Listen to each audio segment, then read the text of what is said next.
Sarovaram bio park സംരക്ഷണ സമിതിക്ക് പൂർണ്ണ പിന്തുണയുമായി ബി.ജെ.പിയും രംഗത്ത് വന്നു. സമിതിയോടൊപ്പം സമരത്തിൽ ബി.ജെ.പിയും പങ്കുചേരുമെന്ന് ജില്ലാ പ്രസിഡന്റ് അഡ്വക്കേറ്റ് വി.കെ. സജീവൻ പറഞ്ഞു.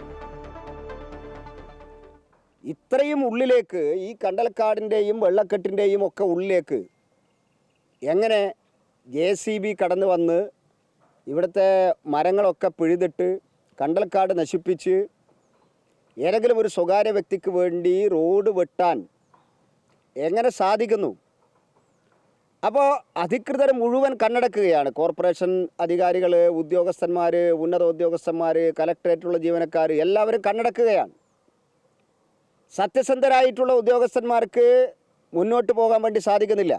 ഈ കണ്ടൽക്കാടുകൾ വെട്ടി നശിപ്പിക്കുകയും വെള്ളക്കെട്ട്, തണ്ണീർത്തടം നികത്തുകയും ചെയ്യുന്ന ഈ പ്രകൃതി ചൂഷകർക്കെതിരായിട്ട് കർശനമായിട്ട് നടപടികൾ സ്വീകരിക്കാൻ ഉത്തരവാദിത്തപ്പെട്ട ആളുകളോട് ഞങ്ങൾ അഭ്യർത്ഥിക്കുകയാണ്.